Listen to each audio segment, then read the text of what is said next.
Hi everyone, and I hope you are all fine and welcome to Autodesk PowerMill. So we have already started the module number 4, which is all about the advanced finishing toolpaths and machining strategies. And we have covered the 3D offset finishing, constant Z finishing, corner finishing, and flow line finishing. So today we are going to start the parametric offset finishing, and let's see what are the parameters for the parametric offset finishing and how we can perform it. So let me give you an example or give you a hint that this parametric offset finishing and parametric spiral finishing, then pattern finishing, all these offset finishing and finishing operations are a little bit common to the flow line finishing operation, which we have done in the previous lecture. So let's get started and see how we can do the parametric offset finishing toolpath. So here we have the Autodesk PowerMill and we need to load the model. So today we are going to load a model. So click on the import model and go to examples. We have a lot of examples here. So today I'm not going to take the calling.dgk file, but I'm going to take a moldcore.dgk file. Just click on it and open it. So what you see over here, there's some mold and it's a core over here. And what we are going to do is we're going to apply the parametric offset finishing operation on some of the region we have here. So let's create some operations over here. So for the parametric offset finishing, we need to create two patterns to guide the tool path so that the cutting tool path will guide between these two patterns and finish that operations. So let's get to, so what I'm going to do is I'm going to select some region like this region and this. So within that region, I'm going to do the parametric offset finishing. So just click on the pattern for, so before going to pattern, just go to block and create a block for that model. Click calculate. So we have created a block. Just click on accept to OK. And now we need to create patterns. So what I'm going to do is I'm going to select this region and create two patterns for that. Okay. So right click, create pattern, and just click on the plus sign to get your pattern. So here we have the pattern number 1. So it's empty. We don't have any pattern looking here, but we just create a file. So right click and name it path 1. So I just tell you that we need to create two paths for the pattern for the parametric offset finishing. So just created path number 1, just create another pattern, create pattern, and named it path 2. Okay, so we have created two patterns, but now it's time to select our geometry for the pattern. So for path 1, just right click and go to curve editor to create curves. So we have the editing tools over here. These are the editing tools and these are the creating tools.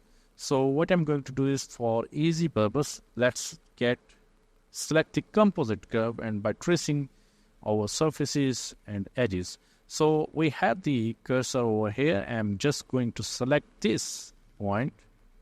So it states that this one is start and this one is going to be follow. Just go and reverse that. So because I have to follow from this point to all the way on downward. So just go and make it reverse. So here we have the start and just go on the other way. Just clicking on the next arrow. This is, and as you see that it's just going on the way.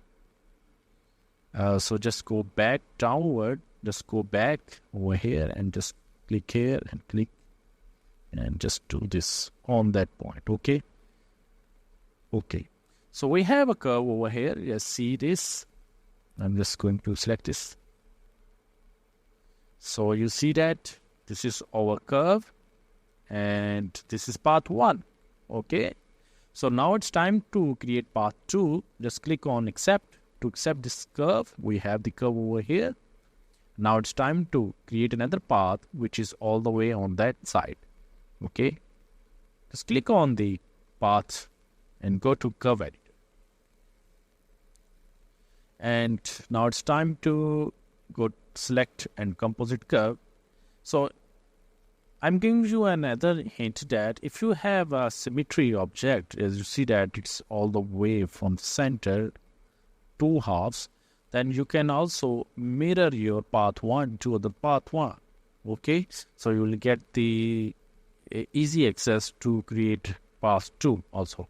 But for giving practices and exercise, just create another path over here. Click on this, just reverse it, and just go all the way. Click next, or just click on this arrow to follow your curve. That way, and that's it. Okay. So we have 2 curves over here. Just go and accept it and finish.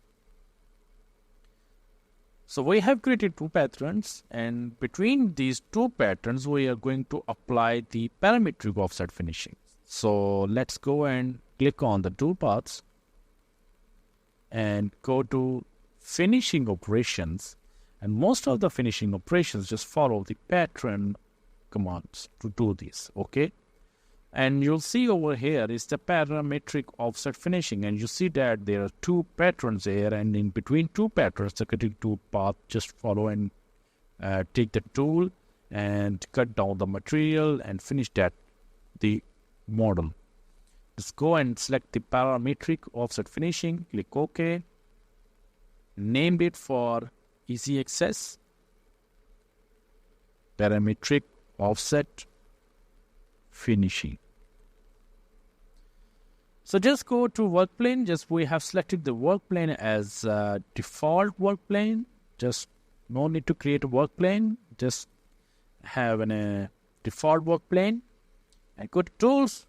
And as you know that we are going to perform the finishing operation. And for the finishing operation, you need the Ballnose tool. Okay. So I'm going to select the 5mm Ballnose. Okay, just give the 5mm and the length 25. Let's make it 75. Okay, machine tools limits, we don't need to apply the limits over here, and just go to parametric offset finish. So here it says that create start curves. So as you know that we have already created the path 1 for the starting curve and the ending curve for the path 2. If you don't create paths or in the patterns, just you need to click on this and create your new pattern over here and just do all the stuff which we have did earlier. The next thing is that the offset direction is along. Along means that this is the pattern, and along this pattern, or we can say that parallel this pattern, the cutting tool perform its operations. So the tool path will be along this curve. Okay. Or if you are going to select the cross, then the cutting tool will cross that curve and create that pattern. Okay. That will be the normal to the curve. Okay, so first we are going to select the along, and the limit position will be the tip or the contact position. That's we have. So just select the tip position, and the tolerance value should be the 0.01. We are going to perform the climb milling operation. We don't need any material to be left over, and the maximum step over. So for just example, I'm going to set the step over as a 2.5mm, as we have the tool dia is 5mm. So just select the 50% of the step over, and it will create a scallop height of 0.732233. So here we have. Now just go to the rapid positions. We have the default workplane, toolpath workplane, and just click on the calculate. Just follow it and go to links. So go to links over here and set the links on the surface. So it will just select the tool and make the tool movement rapidly on the surface, not just go backward to the reference plane and the rapid side. So it will take a lot of time. So for the link section, I just select the on surface and make it scan.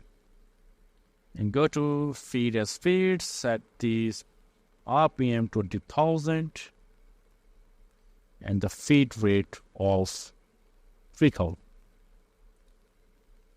and make the coolant flood. Just click on the calculate and see how it just looks like. So what you see over here, we have selected the along and our tool path is created between the two curves. Okay. So this is how the parametric offset finishing works. Let me show you how we can make the cross. Okay. Just go and refresh it. Go to parametric offset finishing and select the cross one. Okay. Click and calculate it. And what you see over here is the cross one. That will be the normal to the curve. Okay. So this is how the parametric offset finishing works. So you have to define whether you are going to perform this in a cross way or a long way. So better to set this on a cross way, as you know that we have this curve or the fillets around this area, and for finishing this should be done in a cross way, not better for the long way. Okay. So now it's time to set the maximum step over. So the less the step over, the less will be scallop and the more finishing will become. So let's make the step over of 0.3 millimeters and just calculate it. So as you see that it makes a very fine pattern on the surface. But you see over here that the rapid fades will be on the surface. So just go in a single direction. Let me show you that it will take a single cut and then go back to its initial position, then it takes. It's not a zigzag operation. So just go to simulation and see how it looks like. Okay, so you see that. Let me slow down the feet. And it's take the cut. Makes the on the surface, then it's take down. So taking the cut in a single direction, not in a dual direction, or we can say that in a zigzag position. So how we can create a zigzag direction and takes that the cut should be from start to end and then end to start position. That's very simple. Just go to toolpath, edit, and we have here the reorder process. Okay. So what we're going to do is changes the order and direction of toolpath segments. So we have the toolpath segments here. Just click on here. And you have all the segments here and all the toolpath positions. Okay. So always around 272 positions. And see over here that the direction is the reverse direction you want, or you want in the alternate direction. So this alternate direction means that it will convert the start point to end point and end point to start. Okay, according to these positions. So just click on this once time. Okay. So it just implemented on the active toolpath. Okay, just click on cross or close and we have the toolpath in a reorder position. Okay, so this is how we can edit the toolpaths. Let's go and simulate it, and it will create a very smooth simulation over here.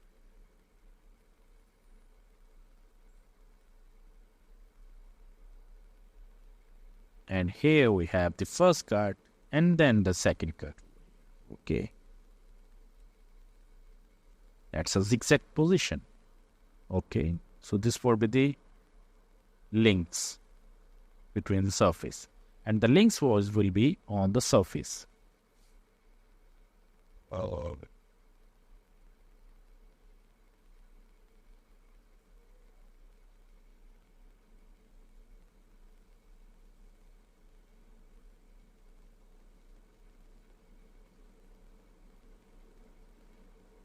So this is how the cutting toolpath works, and hope you enjoyed the parametric offset finishing toolpath, and you have got the knowledge how we can perform the parametric offset settings. Okay, so that's it for the parametric offset finishing operation.